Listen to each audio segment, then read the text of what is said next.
I'm just saying, if I were a good NFL head coach, if I were a hot offensive coordinator, and that coaching cycle's going to come around, and they're like, hey, do you want the Giants job? Or do you want the Michigan job? I think the Michigan job is much better. Game time decisions. Only on SportsGrid. You ain't buying no tickets. Who isn't? You're not going to these I'm a games. fan. Of course I'm not. There's a fan. What's wrong with you? Yeah, but if you were a fan, I thought you were a fan of the Hurricanes. You're not anymore. They told me. I told them to donate my tickets. Yeah, so I get it. But the fans travel. They have money, believe it or not. It's amazing. In this economy, but they have money. I don't know. See what Kelsey says about the economy. SportsGrid's College Football Today. Look, the trend continues to go to Blake Corum. He's still available. I can't believe he's still available. So if you have Kyron Williams, you got to have Blake Corum on your roster. And if you don't have Kyron Williams, I think you still want Blake Corum on your roster. You got to have these insurance policies on your roster at the very least. Even in a shallow league, if Blake Corum's floating out there, don't let him float out there. The last thing you want to have happen is for him to end up on some other team and then taking you the next couple weeks to win a championship. Fantasy Sports Today. Only on SportsGrid. They went all in with the Sauce Gardner trade, right? All in. You get a couple of number one picks here. Then Daniel Jones breaks the leg. And then he tears the Achilles. All right, you're signing Phillip Rivers. Are you kidding me? I mean, by the way, you know what hasn't been talked about enough? Sam Ehlinger decided he didn't want to come play for the Colts. Why? You would have been. I know Denver activated him to the roster anyway, but he would have been maybe the starting quarterback this weekend. Pro Football Today. Only on SportsGrid.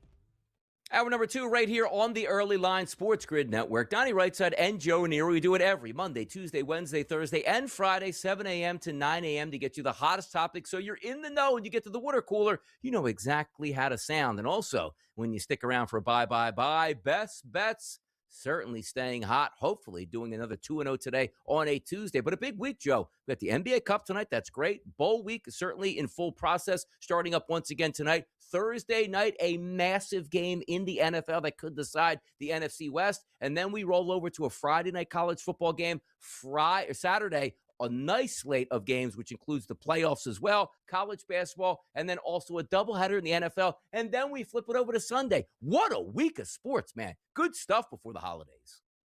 Yeah, it's great. Over the next couple of weeks, Donnie, are just tremendous here. It really is. So it's time to strap in, and it's time to make it a very profitable end to 2025 as we turn the calendar here. Hard to believe it's almost 2026. Hard to believe here, and also it's hard to believe that we have the early lineup, and we're talking about Micah Parsons, one of the best young pass rushers in the NFL, down for the rest of the season. Who knows how quick he can come back next year and certainly be effective. The biggest contract ever seen for a defensive player, it's Micah Parsons. Massive draft capital back to the Dallas Cowboys. They're probably, celebrating. Their season's up in smoke as well. But the Packers look like they had a launch pad to get to a Super Bowl with a devastatingly good defense. That now takes a hit here with Micah Parsons down with that ACL. Yeah, and that stinks. And again, we got to try to figure out exactly how long it's going to be for him and, that road to recovery. Now, he's certainly younger than Mahomes is, right? So you would think that that he would be able to get back and get back on the field sooner rather than later. But what happens to Green Bay this year, Donnie, can they actually make a run without him? I think they can, but I think a lot of that depends on the health of Christian Watson and that offense. But as bad as it is, I still think they can make a run at this. They can. They're talented, but it's just a shame. Like, if you are the Packers and you're up 17-13 in the fourth quarter looking to close out a game in the playoffs, who's one of the best closers in the sport? It's Micah Parsons, absolutely getting in your face, quarterback sack, strip sack, fumble, force you off of your spot there on the pocket. It's just a shame that he went down and got injured. Mike Tomlin, another Monday night victory for Big Mike here, 28-15 final. Steelers easily dispatched the Miami Dolphins, hitting that gas pedal late in the second quarter, into the third quarter, into the early fourth quarter. It was never really in doubt. Once they got up 14-3, the Pittsburgh Steelers controlling their own destiny. The Dolphins, they're done. Yeah, Dolphins. And listen, it was a good run. I mean, they didn't quit, but I mean, did anybody really think they were going to just win out? No. And, you know, it looked like one team had been there and done this before on a Monday night in those conditions, and one team felt like and looked like they were out of their element, Donnie. It's not that hard to figure out which was which in that game. Steve Wilks, known for getting fired in the first year with some teams here. He's fired for the New York Jets as their defensive coordinator. And here, it's Aaron Glenn talking about the firing right now. I relieved Steve Wilks from his duties this morning as our defensive coordinator.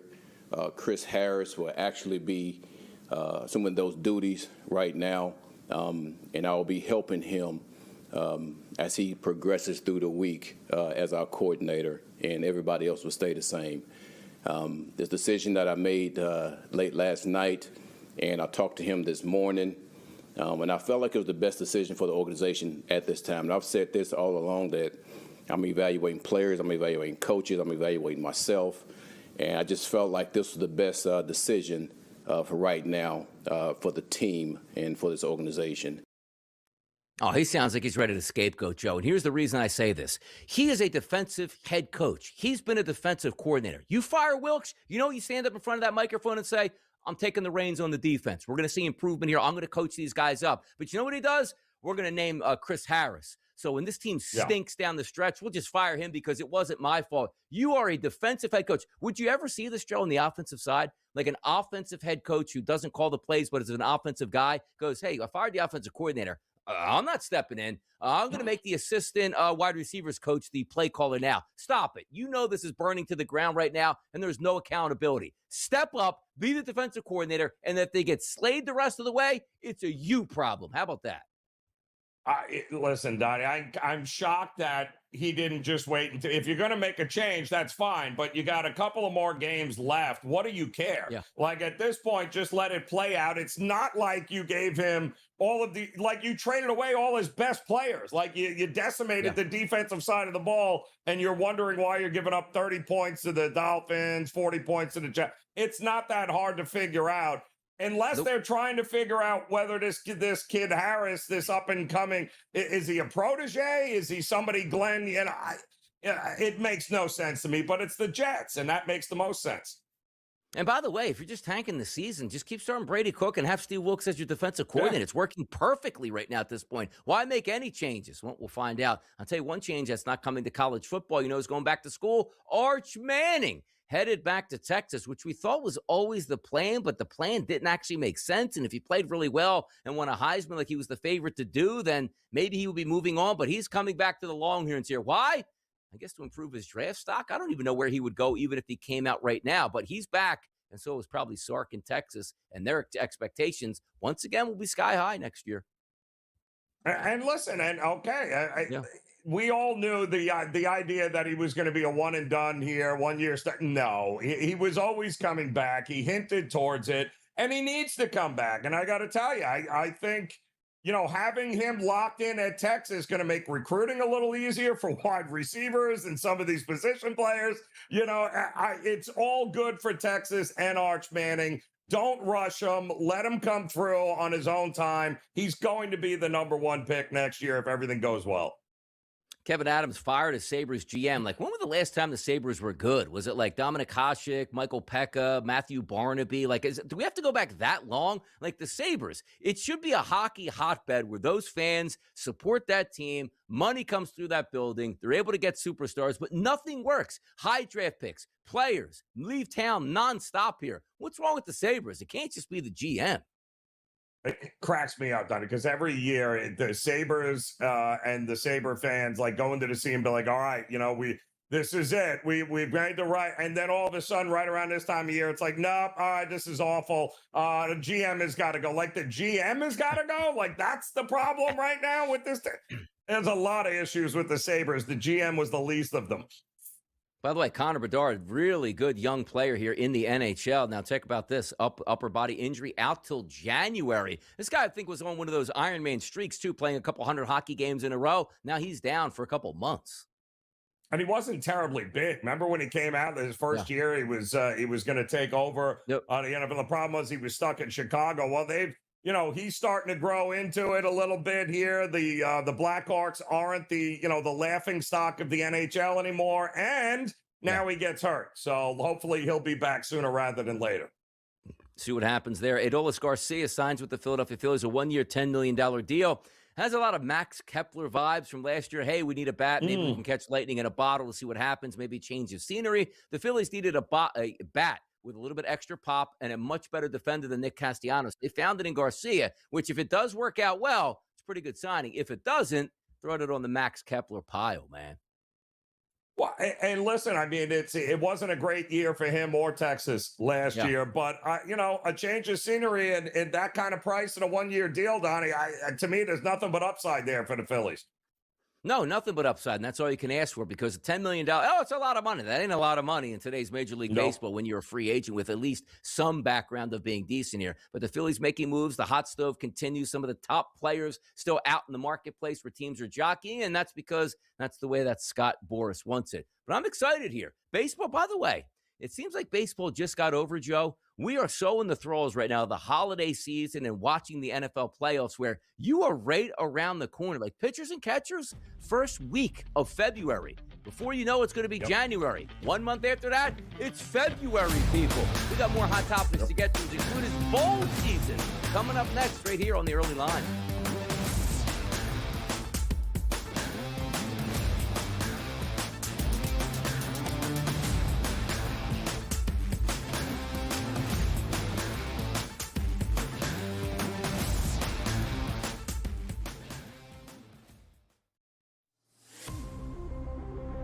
Interesting to see in that Big 12. We keep talking about it with Houston, with Iowa State, with Kansas, with BYU. They're going to be battle tested, but so is the rest of that league. And man, that is going to be fun to watch. College basketball today, only on SportsGrid.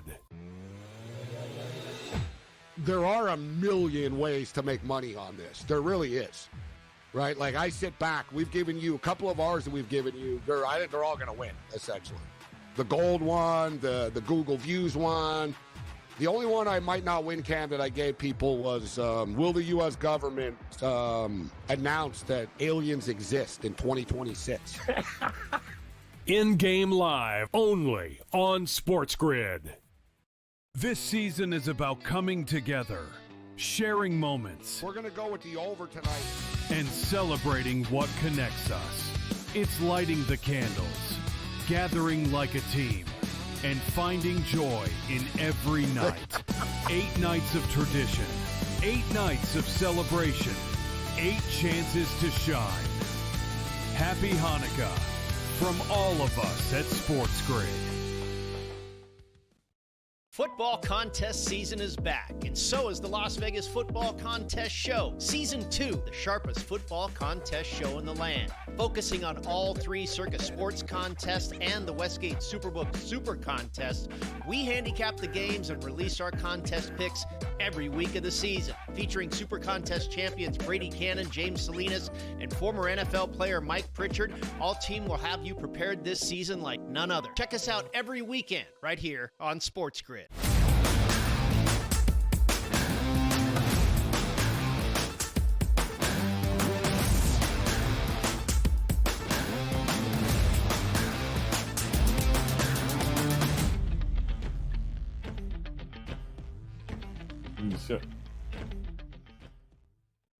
Bowl season here. Now, hold on. I need a graphic for this one. Do we have a graphic up here for Troy State and Jacksonville, what this bowl was actually called? It's the, look at it, Joe, IS4S Salute to Veterans Bowl. Now, if you read that quickly, that first word there looks like maybe it doesn't really associate too well with the veterans here in the military service, if you catch my drift. But Troy and JSU today, 1.5 point favorite for Troy, 49.5 as a total, Joe. I'm getting upset with this, Joe, because you know what? Tomorrow we got a bowl game starts at 5 o'clock. I can get down with that. A 9 o'clock bowl game for Troy Jacksonville State. Correct me if I'm wrong. This isn't the 2006 NCAA championship between Florida and Ohio State, where we're going to wait up till 9 o'clock. Stop with the 9 o'clock. But what do we got tonight, Joe, for Troy and Jacksonville State? Well, Jacksonville State, we have talked about on the show before, Donnie, Conference USA. They lost in the title game there, the Kennesaw State.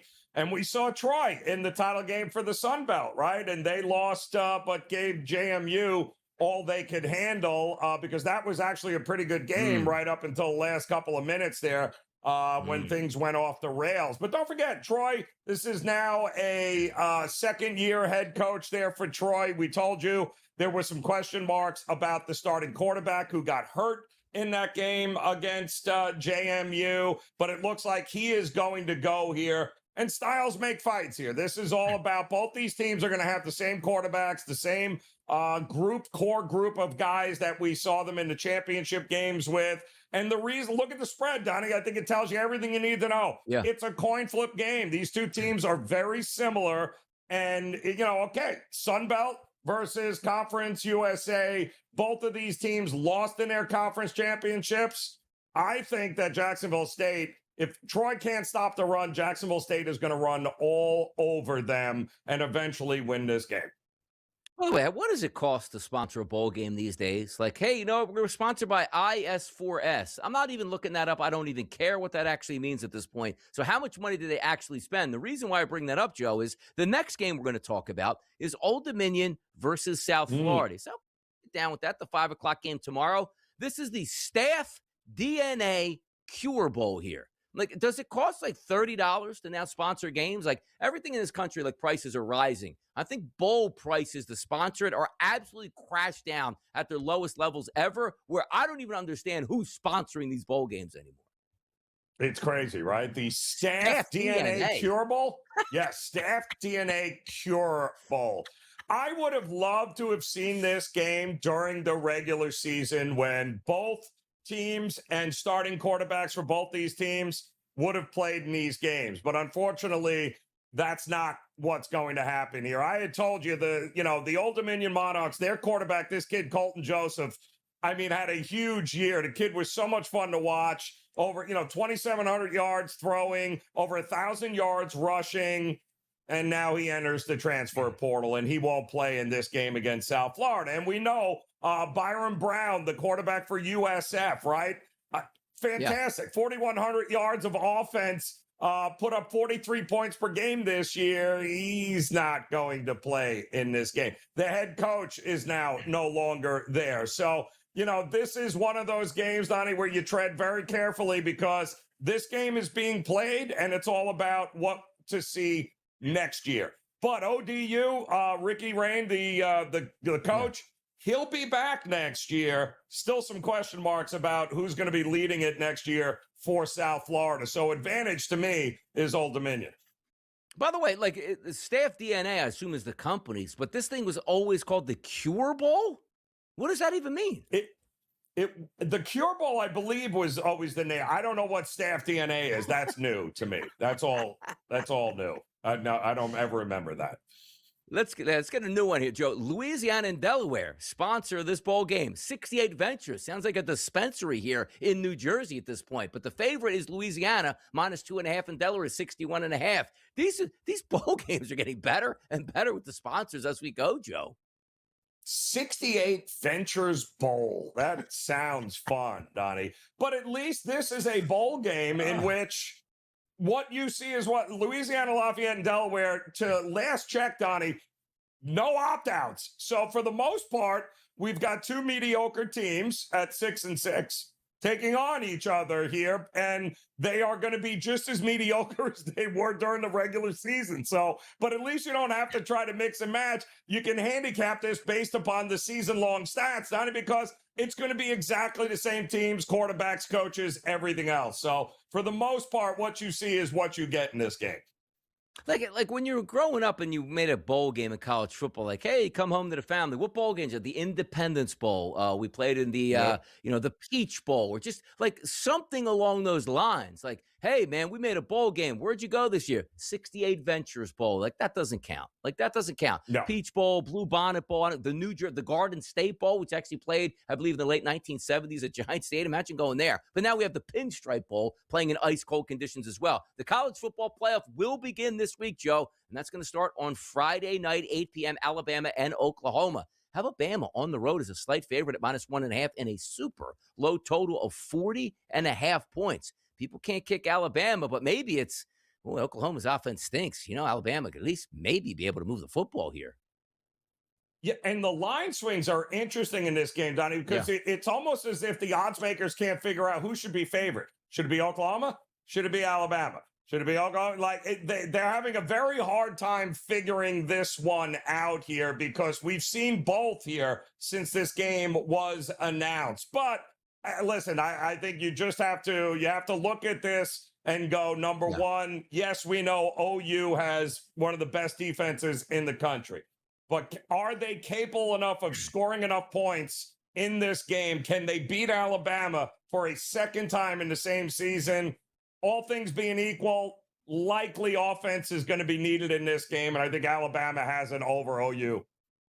Yeah, they probably do. Like, I'm looking towards that Alabama side here. Should be a fun game to watch it play out. Like the fact it's like that appetizer for a monster weekend where they give you a really good college football playoff game on a Friday night. Not a 21.5-point number, which they probably could have stuck Oregon there and JMU. But did we miss an opportunity, Joe, to maybe, make that a game? Alabama, Oklahoma from the 69 Ventures Dust Bowl. How about that? One up at you, 68 Ventures at this point. More hot topics coming up next. I like that. It's only getting started. Let's go.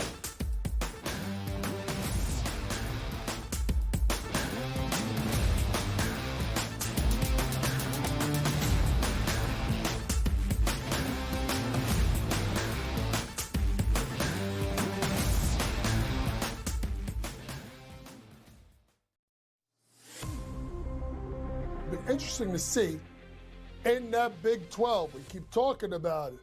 With Houston, with Iowa State, with Kansas, with BYU.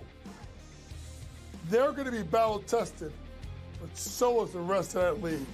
And man, that is going to be fun to watch. College basketball today, only on SportsGrid. There are a million ways to make money on this. There really is. Right? Like, I sit back. We've given you a couple of ours that we've given you. I think they're all going to win, essentially. The gold one, the Google Views one. The only one I might not win, Cam, that I gave people was, will the U.S. government announce that aliens exist in 2026? In-game live, only on SportsGrid. This season is about coming together, sharing moments. We're going to go with the over tonight. And celebrating what connects us. It's lighting the candles, gathering like a team, and finding joy in every night. 8 nights of tradition, 8 nights of celebration, 8 chances to shine.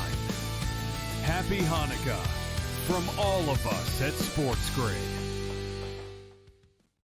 Football contest season is back, and so is the Las Vegas Football Contest Show. Season 2, the sharpest football contest show in the land. Focusing on all 3 Circus Sports contests and the Westgate Superbook Super Contest, we handicap the games and release our contest picks every week of the season. Featuring Super Contest champions Brady Cannon, James Salinas, and former NFL player Mike Pritchard, all team will have you prepared this season like none other. Check us out every weekend right here on SportsGrid.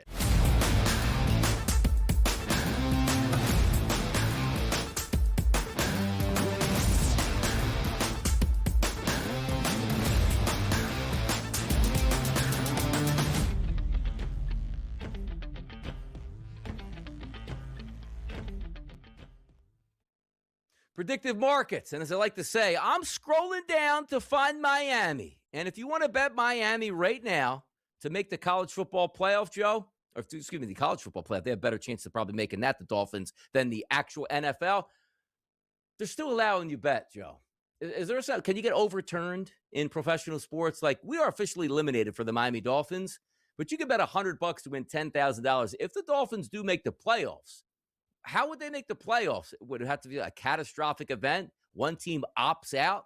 I don't know how it would do it, but you could still bet them, Joe, in some of these predictive markets. Does that sound like a good wager? A little bet on Miami to make the playoffs right now? No. There are maybe a few other bets, Donnie, worth making on the board, but the idea that, well, since the headlines across the country are Miami eliminated from the playoffs, probably not the best bet to make on the board. Sometimes the best bet to make, Donnie, is no bet at all, if that's the direction you're thinking here, but they are eliminated. And listen, I give them credit, though, man. I thought they would have been eliminated weeks ago because I thought he lost the team, but he didn't. They made a run, and I think it shows that he is, in all likelihood, back again for Miami next year. Yeah, we're going to take a look at this Kalshi market here in just a few moments here on the Pro Football Playoff qualifiers. But bring up that last graphic that we just had on the screen, because it's amazing in the NFL. The NFL isn't structured like, let's just say, Major League Baseball. And again, if you're bad, you get the top overall pick. But in baseball, it's a crapshoot. Number one picks probably more likely to not even make it to Major League Baseball than actually be like worth their weight in salt or worth their weight in gold at this point.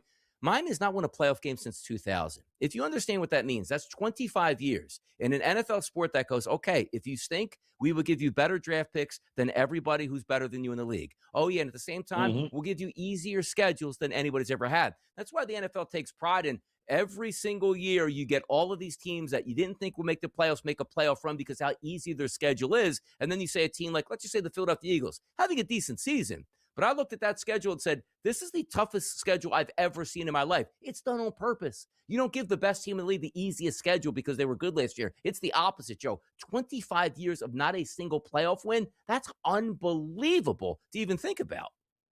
It's been a hot minute, Donnie, and you're right. It's absolutely crazy when you think about it here, but it's the reality of the situation right now, Miami. And every year we think we get a little bit closer, a little bit better. And it started when they hired McDaniel, right? And got themselves Tyreek Hill. And boy, oh boy, things were going to be great. And no, it went from bad to worse. And to me, a lot of it starts with leadership and ownership, right? And they don't have any. They already fired the GM. So fingers crossed, Dolphin fans. Maybe they can get the GM hire right next time.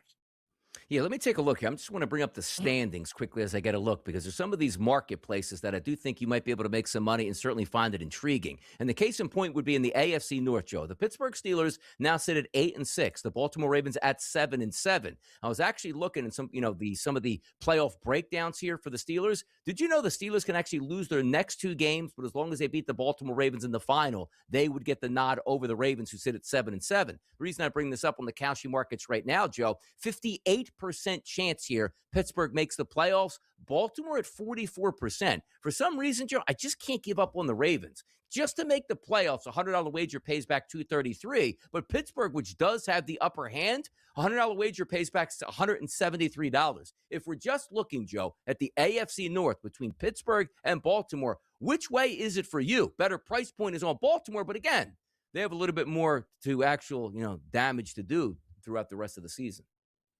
Well, and here's the deal: that both of those teams control their own destiny because they have to play one another. So both of, and that's exactly, they don't need help. Both of those teams, figure out what separates them. And I'll say this: look, Pittsburgh looks like it's getting more and more comfortable, both on the defense and offensive side. Baltimore, it looked like Lamar Jackson to me was getting a little healthier. All things being equal here, I got to give the edge to Baltimore. I think it's a better value play. By the way, Joe, it's almost like we got to, go to the expanded playoff in the NFL, because some good teams are going to actually get left out of the playoffs. You look at the NFC. Detroit's got a 36% chance, Joe. Did you know that's down 17% from when they played the Rams? $100 wager to make the playoffs pays back $278. They're 8-6. But who are they actually getting in over? The Green Bay Packers, the 49ers, the Seahawks? No, I don't think they can jump any one of those teams. Now, granted, still have 3 weeks to go. Injuries are going to take place. But it's like Detroit's a good football team. They're going to be left out. Or, Joe, would you bet the yes here to get back involved, huh? Intriguing. Intriguing stuff. Yeah, well, they're going to have to win out. They don't control their destiny, Donnie. That's the difference. Let's look Rams Seahawks. Quick look ahead to Thursday night next.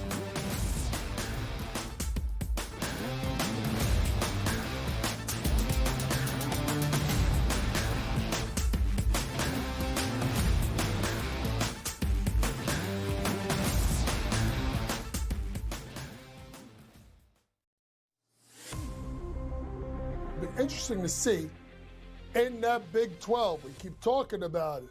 With Houston, with Iowa State, with Kansas, with BYU. They're going to be battle tested, but so is the rest of that league.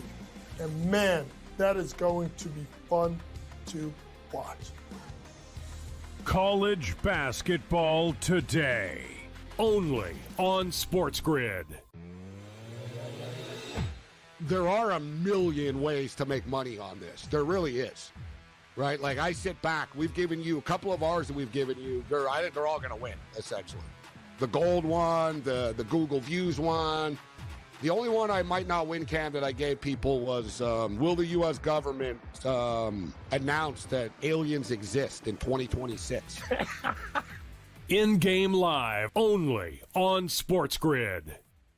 This season is about coming together, sharing moments, We're going to go with the over tonight. and celebrating what connects us. It's lighting the candles, gathering like a team, and finding joy in every night. 8 nights of tradition, 8 nights of celebration, 8 chances to shine. Happy Hanukkah from all of us at SportsGrid. Football contest season is back, and so is the Las Vegas Football Contest Show. Season 2, the sharpest football contest show in the land. Focusing on all 3 Circus Sports contests and the Westgate Superbook Super Contest, we handicap the games and release our contest picks every week of the season. Featuring Super Contest champions Brady Cannon, James Salinas, and former NFL player Mike Pritchard, all team will have you prepared this season like none other. Check us out every weekend right here on SportsGrid.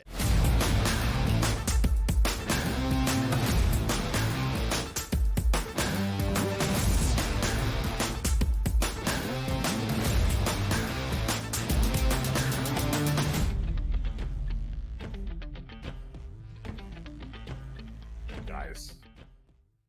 Let's go. NFL action, Joe. Let's get a look at some of these games this weekend, and more importantly, what's going to take place on Thursday night. A huge battle in the NFC West, Joe. And as I look right now at the standings, those Rams, 11-3. Seattle Seahawks, 11-3. San Francisco 49ers, 10-4. So 2 teams looking to do battle to get supremacy in the NFC West. The Rams come in. They're not going to have Devontae Adams. Puka Nacua shaken up at the end of the game here. Seems to be he's okay. The Seattle Seahawks, they're an interesting bunch. Yes, they won last week. They didn't look all that good, but that defense is really good and a home field advantage on a short work week on a Thursday night. You look at the line. Opening line at the FanDuel Sportsbook at least was 1.5. Still sits that way today. But other outlets, Joe, like DraftKings, do actually have the favorite to the Seattle Seahawks today. A total from 46.5 down to 44.5, depending on where you're shopping. This is a great game here. Which Sam Darnold shows up, or do you just trust the pedigree of the Rams even without Devontae Adams? Too many weapons, too good at coaching, the better quarterback, and possibly the better defense. What a game here. Looks like a coin flip, Joe. Yeah, it does, Donnie. I mean, I think you're going to give the Rams the benefit of the doubt since they've gone, back-to-back 40 burgers here on teams. But again, no Devontae Adams now, although he's been nursing that hamstring for the last couple of weeks. He has not been 100%, but he won't even be available. And we got to know what's going on with Puka Nacua, right? I mean, he did survive that hit, but, he did look like he was a little wobbled at the end of that game. So Matt Stafford could be a little shorthanded in this spot here. But then you've got to say, all right, Seattle at home, they barely survived Indy. Can they bounce back here? They've been able to put up points in bunches too as well. But, could the season as it begins wearing on, are we starting to get the Sam Darnold of old here? Is that what we're going to start to see? So I agree. It's a coin flip. I would give the advantage to Matt Stafford and the Rams. But my goodness, it does feel like which team is going to have who and what available to play in this game. I wouldn't bet it till I know for sure what I'm getting from the Rams and who's going to be on the field. Yeah, Devontae's probably not going to be there. Look, that sniper injury. They're even talking about possibly resting him up to the playoffs, and maybe if they get that 1 seed to give him a little bit extra time here throughout the bye if they can grab it. But the one thing that you look at this, it is a coin flip game, but it just feels like, the public is going to side with the Rams, which they are early on. It's just a fact of the matter of what do you think you're getting out of Sam Darnold in this game? You get good Sam Darnold, they're right in it, man. Seattle's got a great defense, good running game. JSN, one of the best wide receivers in football. They can move it. But sometimes you just watch them say, ooh, the Seattle team, like in the first half against Atlanta, yeah, they woke up in the second half. They should have lost the football game to Phillip Rivers and the Colts this past weekend at home. We'll see how it plays out, but it is a big advantage to have that game in your own building on a Thursday with that crowd noise here. Game number 2, we'll talk about, Joe. Saturday night football. We got a doubleheader. Game number 1 is the Eagles and the Commanders. Game number 2, Green Bay Packers, Chicago Bears. Monster game in the midway for this one. 3.5-point favorites at the look-ahead side for Green Bay, Joe. They're gone. They're -1.5 to -1s, depending on where you're shopping at, and the total of 46.5. No Micah Parsons here. Balmy conditions, by the way, Joe. 35 degrees expected to kick off in the Windy City Saturday night.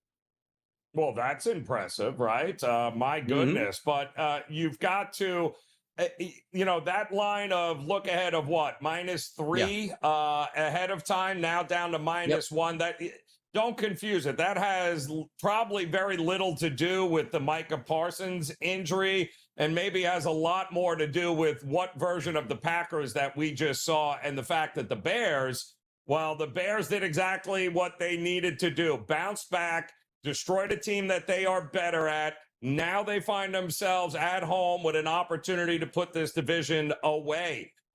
Listen, I think the market is beginning to buy more and more into Chicago. I think that was a big test these last couple of weeks.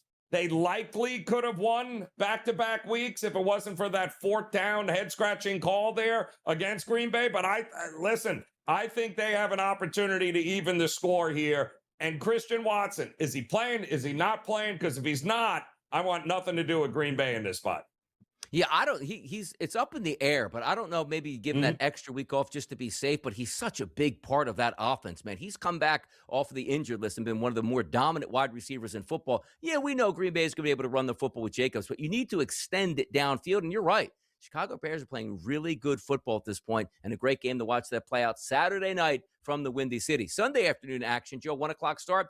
Tampa Bay and Carolina. Look at these monster games we head down the stretch. This game going to go a long way to know who's going to decidedly win that NFC South. You look at Tampa Bay on the road, they opened up around 2.5. That line currently sits today at 3 across the board. A total 44.5 up to 45.5. Baker Mayfield and also Bryce Young. You take a look and say, all right, Mayfield and the Bucs really struggling. Last week, Carolina goes on the road, loses to New Orleans here at this point. Do you trust Tampa on the road as a favorite? The boys are back in town, as we like to say, Joe, but the defense not holding up their end of the bargain for either one of these teams right now.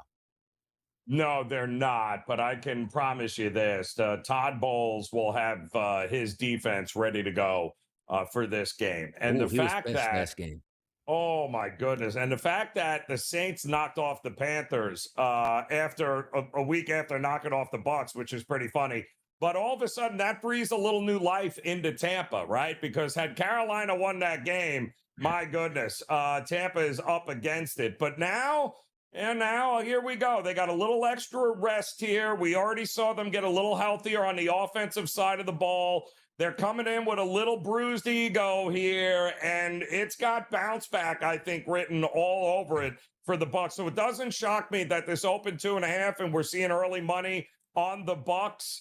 Panthers have been better at home than on the road, but my goodness, did anything you saw from the Panthers excite you about backing them here as a, no, it doesn't.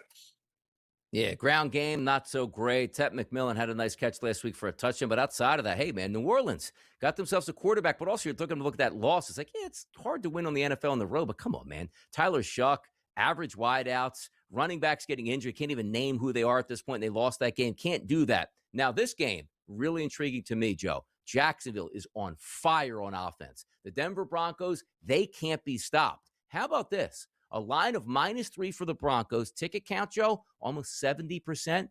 on the Jacksonville Jaguars as the road team. They've been really good. The total too, Joe, 43.5 up to 45.5. Mile high weather this weekend. I don't know what's going on out there. 55 degrees, no precipitation, and light winds once again in December. This looks like the easiest over you can get. But buyer beware, 85% of the tickets also on the over, Joe. What a great football game shaping up here in Denver.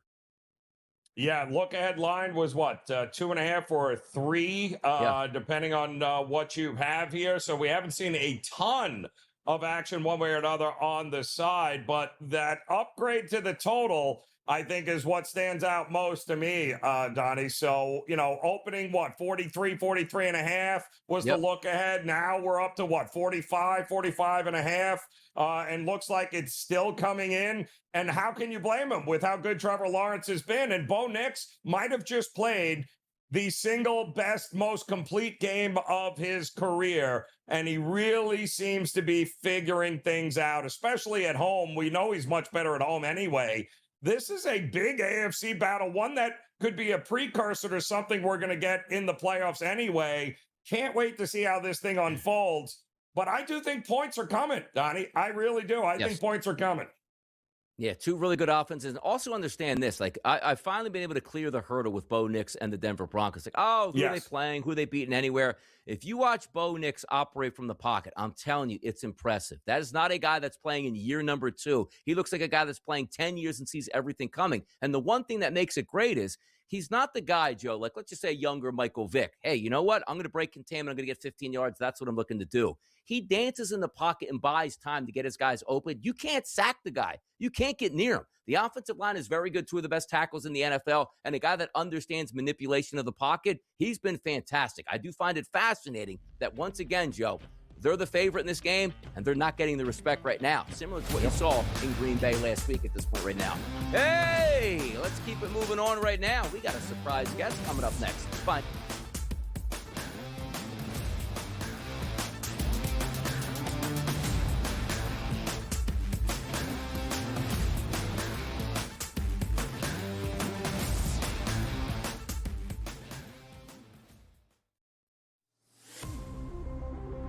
Interesting to see in that Big 12. We keep talking about it. With Houston, with Iowa State, with Kansas, with BYU. They're going to be battle tested, but so is the rest of that league. And man, that is going to be fun to watch. College basketball today, only on SportsGrid. There are a million ways to make money on this. There really is, right? Like I sit back, we've given you a couple of ours that we've given you. I think they're all going to win, essentially. The gold one, the Google Views one. The only one I might not win, Cam, that I gave people was, will the U.S. government announce that aliens exist in 2026? In-game live, only on SportsGrid. This season is about coming together, sharing moments. We're going to go with the over tonight. And celebrating what connects us. It's lighting the candles, gathering like a team, and finding joy in every night. 8 nights of tradition, 8 nights of celebration, 8 chances to shine.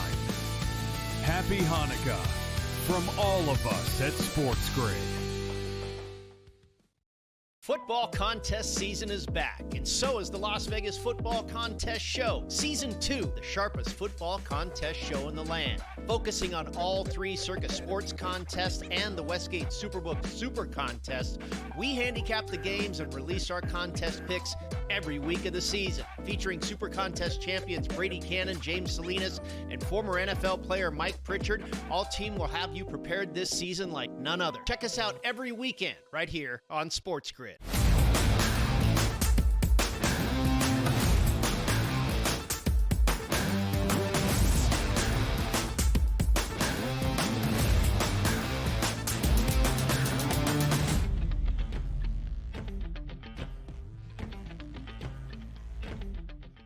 Right back here on the early line. It is a Tuesday. We're setting up the rest of this week, and it is going to be exciting. We got the college football playoff. We got a huge game on Thursday night action. We got Saturday college football playoff, Saturday NFL action, Sunday NFL action, and away we go. Feels like we're just getting started. Donnie Rightside, Joe Ranieri. Let's bring in Adam Kaufman here to the show on a Thursday to rise and grind. And yeah, we're going to get caught up on some New England action from this weekend. Huh? How about that, Adam? Look, I was in the building for that game, and it was definitely a tale of two emotions. You know, you watch in the first half, and you feel like with the Patriots up 21-0 at one point, 24-7, that this thing is just cruise control. It's going to be over. You know, it starts even, you get ahead of yourself, right? You start to think, man, okay, it's hard enough to beat a team twice in a regular season. Can you beat a team 3 times if you have to face this team in the playoffs? And I've heard, you know, the flip side after the Bills come back that, well, maybe this is what people do, right? This is maybe a good thing because we know how you can't beat a team 3 times. So if these teams are 1-1 going into a playoff meeting, all of a sudden you could put an edge back on New England. The crazy thing, though, to me, guys, is what we saw, and this is really a testament more than anything else to the Bills, to Josh Allen, to, you know, you think back to that late final 5 minutes, whatever it was, come back from down 15 against the Ravens in week 1 last week, coming back from down 10 in the fourth quarter to beat the Bengals, and now obviously another big comeback against the Patriots. You can never count that guy out, but we saw history. Like, truly, I let me pull up the number real quick because it was just, it was insane what we had witnessed here from a statistical standpoint. Here you go. Entering the game, teams with at least 9 games over 500, which, as we know, Patriots were going in, with a 20-plus point lead, had never lost. Were 161-0 all time. This is the very first time in NFL history a team with that margin, with that level of regular season success to date, had just sort of defecated all over itself. Mm-hmm. And, you know, there was the inability to slow down Allen, to slow down James Cook. Cook, you know, to me was a real X factor going into the game because it was, you know, strength against strength. It was the number 1 rushing offense in the NFL against the 3rd-ranked rushing defense in the NFL, which was going to prevail. The Patriots bottled up Cook when they saw him back in week 5 in that game in primetime in Buffalo. This time, Cook scores 3 touchdowns. There's your game. So, you know, I don't worry about the Patriots winning the AFC East. They've got the tiebreakers against the Bills. Buffalo is still a game back, 3 to play. It would take a real meltdown for New England to lose that. But what I think it did decide is that number 1 overall seed. With the Broncos coming back against the Packers and winning that game, they've got tiebreakers against New England and now the 1-game advantage with a few to play. So I think it's a foregone conclusion at this point that the Broncos are the number 1 team with the first-round bye. It's the pain of this is because if you are a New England Patriots fan, and let alone the team itself, like you had that big lead in the first half, and sometimes they just take a snapshot, Adam, and look at the box score and say, how did this happen? If you come into the game and say, Don, I'm going to give you unlimited funds, which way you want to bet? Well, tell me about the rushing scenario for New England. How about 25 carries for 246, good for 10 yards per carry and 4 touchdowns, and they lost. Now, granted, it's not the last week of the season. It's not the playoffs like, oh, that's going to hurt. You have time to rebound. But just psychologically here, sometimes it's not a bad thing because when you are a young team learning how to win, Vrabel can stand up there and go, see that, guys? 21-point lead at that point here. This should have been a shutdown effect. Now we're really going to buckle in. I don't mind that loss because they still should win their division. And you look at the price points here. Patriots minus 270, Bills plus 210. They will. It does hurt the number 1 seed, but it is a devastating loss. But I got to tell you, it's not really a bad loss because that could be a teaching point on saying, how do you close games out and put your foot down on the opponent, especially when they're good like the Bills? Yeah, and to your point, Drake May in his, you know, very young career is 1-3 now when trailing going into the fourth quarter of a game. And so, you know, he has had an inability in these situations. Not that it's all on the quarterback, but we always, when we talk about these things, put it on the quarterback. He hasn't had that, you know, in the building, okay? So and if you were watching on TV, I'm sure as well, but I can promise you, tens of thousands of people as you're watching this thing in real time inside the stadium. Patriots, all right, they give up the touchdown. They're down. They get the ball back. There's 2.5 to play. And you're looking at it and you're saying, they got all their timeouts. They got the 2-minute warning. Everyone in that stadium is waiting for the Tom Brady moment, right? Or the Drake May arrival. Like this is, now we're going to see that 2-minute drive and the Patriots, they march down the field and they win this game. And instead, it was a very quick drive. Might have even been a 3 and out. Or you didn't convert on 4th down, so a 4 and out, I suppose, because they didn't punt it, obviously. But then just a quick kneel out of the clock for the Bills, game over. Very disappointing. But I think, as you're saying, Vrabel, the culture setter, the leader that he is, he's of course gonna, they're gonna dissect that film. I'm sure they've started that process already and look at all the different ways that game went sideways. And I don't know, maybe there is some merit to. It's not the end of the world for any team that is riding a nice long winning streak. And for the Patriots, it was 10 in a row going into this one, to suffer a little bit of a setback, a wake-up call, whatever you want to term it, going into the postseason, just to remind yourselves that, hey, like, you're not perfect. You are beatable. But what it does at the same time is people are just going to, with the Patriots in particular, keep pointing at the schedule and say, man, like, there's been one winning team on this schedule, and that's the Bills, and you've split with them. What's going to happen when you're facing nothing but good teams in the playoffs, even if they're coming through your house for at least a couple of rounds? So we're going to find out in due time, maybe even as soon as in Baltimore when they're underdogs in prime time coming up, just how good this team is. That's the problem, right? I mean, it's not exactly going to get easier from here for New England. What's your initial thought with the Ravens game coming up? It's a field goal game. What are you thinking? So what I was thinking with the Bills, and I bring it back to this for a reason, is, man, I don't know if Josh Allen, taking nothing away from Josh Allen, this was more about the Patriots defense, if Allen is capable of winning a shootout against New England. But that was me ultimately, I guess, in retrospect, giving the Patriots defense too much credit. I kind of look at the Ravens game the same way. If the Patriots can rebound defensively, they're not going to have an issue scoring against Baltimore. That defense sucks. So what's the defense for the Patriots do with Lamar Jackson, Derrick Henry on the other side? If you can find a way to slow them down and keep the game in the 20s, I think the Patriots win it. If it gets out of hand, meaning your defense continues to have issues, as it has in recent weeks, and the Ravens are scoring at will, Baltimore probably wins. That's Adam Kaufman. Thanks for joining us this morning. We'll be right back after this short break.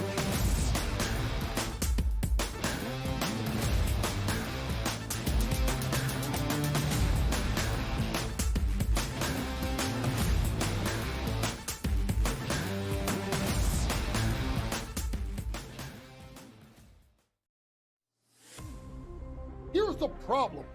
When Joe Dumars blows it up and trades Zion, who is going to give them anything more than 25 cents on the dollar for a damaged goods superstar who misses significant time, who doesn't love the game, but is built like a freight train? Problems are in New Orleans, and I don't know how it gets fixed. Pro basketball today, only on SportsGrid. There are a million ways to make money on this. There really is, right? Like, I sit back. We've given you a couple of ours that we've given you. I think they're all going to win, essentially. The gold one, the Google Views one. The only one I might not win, Cam, that I gave people was, will the U.S. government announce that aliens exist in 2026? In-game live, only on SportsGrid. You ain't buying no tickets. Who isn't? You're not going to Say these if I'm a games. fan. Of course I'm not. There's a fan. What's wrong with you? Yeah, but if you were a fan, I thought you were a fan of the Hurricanes. You're not They told me. They I smashed told them you. to donate my tickets. Yeah, so I get it. But the fans travel. They have money, believe it or not. It's amazing. They do. Well, somebody's got money. In this economy, But they have money. I don't know. See what Kelsey says about the economy. SportsGrid's College Football Today. I see the Lions making it when it's all said and done. I talked to Brady Cannon about this. We were doing our show on Sunday night. I think the Bears are just a season early. I think they're a year early in their development. They are winning games, and they still have a negative point differential. The turnovers are keeping them afloat.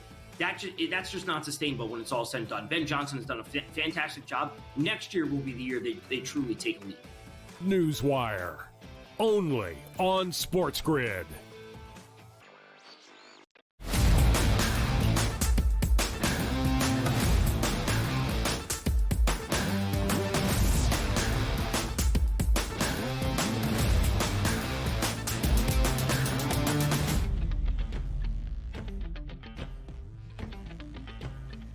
How about that guy Dabo Swinney out here? What's he doing? Clemson's not playing for a national championship. Clemson's not getting bailed out by the ACC bad scheduling and heading into the conference, to the playoffs here. It's Dabo Swinney who told you once, I will never go into that transfer portal again. Oh, no, you better start going to that transfer portal. Never a big NIL guy. Let's hear what he has to say. The portal opens on the 2nd. I know everybody's working all these deals. We don't do that.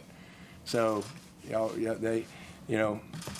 there'll be some of the best players out there. They'll go in the portal, and 10 minutes later, I'm committed somewhere. That ain't how we operate here. We're gonna do it right.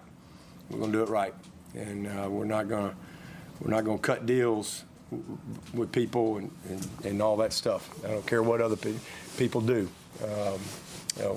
We'll see who's in there.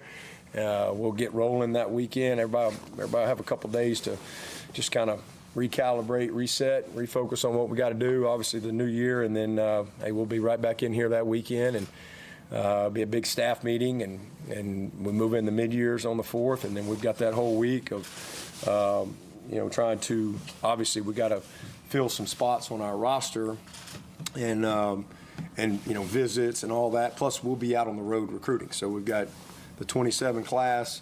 We've got portal stuff we got to deal with, just like everybody else. We'll have our banquet. There's a lot going on that time of year. Banquet? Banquet for what? Losing just about every game it felt like you played. And also understand this. We were told in the past in the NFL, like the Patriots, we don't use free agency because you had Tom Brady. The minute Tom Brady left, he spent like drunken sailors out there. Same thing with the Green.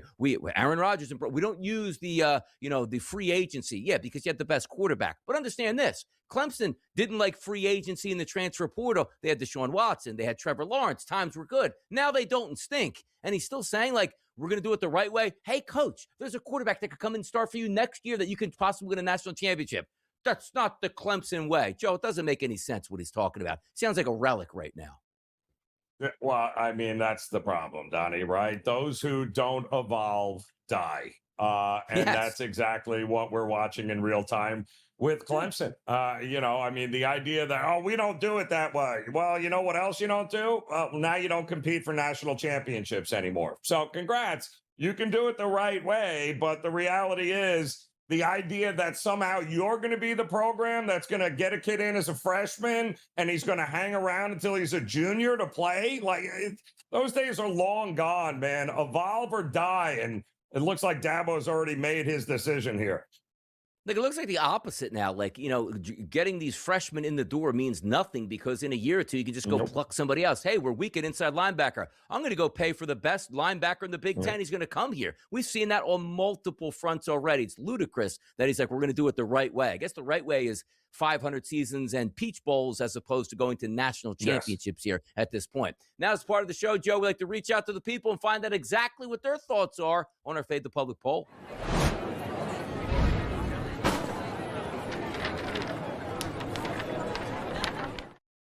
We saw the Steelers win last night. They control everything in the AFC North. But our question was, at SportsGrid, what is your best bet to win the AFC North this season? The Steelers, minus 140, the Ravens at plus 110, Joe. I went dogs. I'm just going to take the plus 110. And I think the Ravens can actually win this division. But after the Steelers' performance last night, they control everything.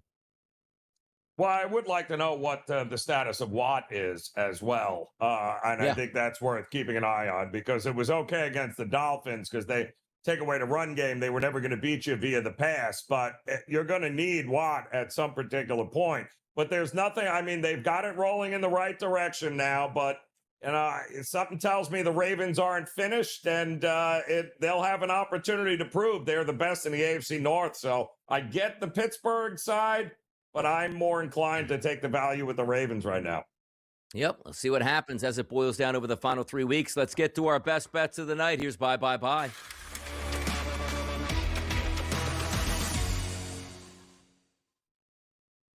Fresh off back-to-back sweeps, Joe. Where are we going tonight? I'm going to go college basketball tonight, Donnie, in a primetime game with Louisville, little ACC, taking on Tennessee, little SEC here. And I love this Louisville team, Donnie, getting points here tonight on the road. Tennessee beat Houston and then proceeded to lose its next 3 games, including 2 at home. Make that 3 at home and 4 straight losses because Louisville's winning this game.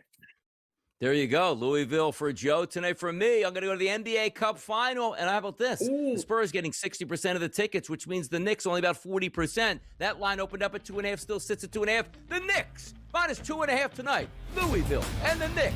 What a combination. Just like your boy DRS and Joe Ranieri. We'll be back at it early tomorrow morning. Make sure you join us.